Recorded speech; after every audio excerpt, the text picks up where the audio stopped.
السلام علیکم جین 91 نیوز مهم خبرونه سره زین سنبل شاهین.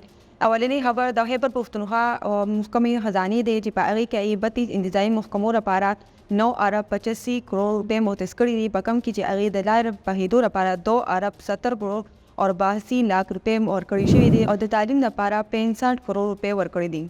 کو د دې علاوه خبرو کو د توانایي لپاره 40 کروڑ روپے او د صحت لپاره 30 کروڑ روپے مختص کړي دي. اوس راځو دویم خبر ده. په پېښور کې د آیس نشي عادي ملزمان چې کوم دي هغې په پېښور کې واردات سیوا کړي دي او پېښور پولیس چې دی هغې دا بې نقاب کړي دي. اوس راځو دریم خبر ته. قومي کرکټ ټیم بابر اعظم T20 میچ کې 4000 رنزونه جوړ کړي دي او دا ریکارډ یې خپل په نوم کړی دی. اوس راځو څلورم خبر ته.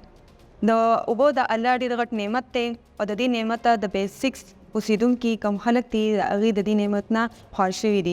د بیسکس اوسیدونکي دا وینا ده چې د 8 ورځې وشوې چې موږ ته د اوبو سیستم صحیح نه دی او نه د اوبو پمپونه کار کوي. کو هغه موږ سم کو نه هغې باوجود په هغې کې خړې اوبه راځي او صرف 2 غنټو لپاره کار کوي. اوس راځو پنځم خبر ته. په صوابۍ په سټیپا نهر کې یو ځوان ډوب شوی دی. د خلکو دا وینا ده چې د سلیم خان لښتي اوسیدونکي ځوان د ګرمۍ د بچ کېدو نه او د هغې د ګرمۍ ختمېدو لپاره په سټیپا کې لامبلو له تللی و او ناڅاپي یې پکې اوبه تیزې شوې او هغه لاړ ډوب شو. پکې د لټونکي کسانو وي چې د جنګلو پولیس سره ملاو شوی دی او په هغه مړ حالت کې. ننني مهم خبرونه زه سنبل شاهین ستاسو نه اجازت غواړم. د الله په امان.